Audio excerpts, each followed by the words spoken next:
Once upon a time, in a garden full of butterflies and flowers of every color, there was a little ladybug named Lola.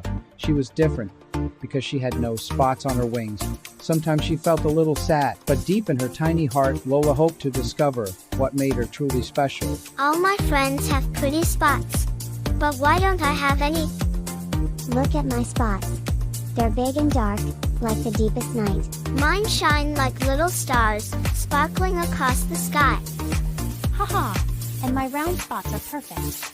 I love how they glow in the sunlight. I don't have any. Her friend's words made Lola sad. She lowered her head with her heart a little heavy. But as she flew away slowly all alone, she whispered to herself, "As I won't give up, someday I'll find my own way to shine." How can I get spots like theirs? Maybe I can make my own.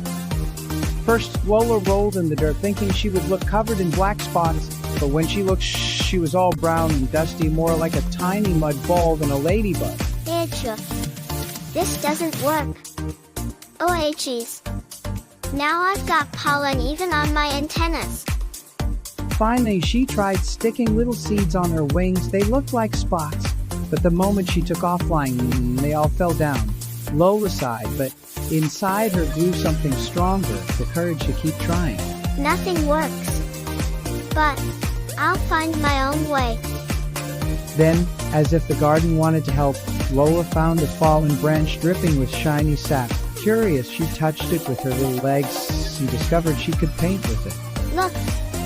If I spread it here, I can paint my own spots.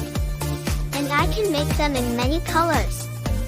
Carefully and full of joy, Lola painted red, yellow, green, and even blue spots. When she saw her reflection in the water, her heart leaped with happiness. They're beautiful. Different from my friends. But they're mine. Lola flew back to Clara, Stella, and Bruna. When they saw her, their eyes widened with surprise and delight. I don't want to be the same anymore. I'd rather be myself. And so Lola discovered something she would never forget. True beauty is not copying others, but accepting yourself and shining with the colors of your own heart. From that day on, every time Lola flew, the whole garden seemed to clap for her courage. And that, my dear ones, is how our story ends. But the memory of Lola, the brave little ladybug, will keep shining forever. And so ends the story of Lola, the spotless ladybug, who showed us that true beauty comes from accepting who we are. Thank you, children, for joining me once again. Don't forget to give me a like and subscribe to the channel so we can keep sharing more stories full of magic and joy.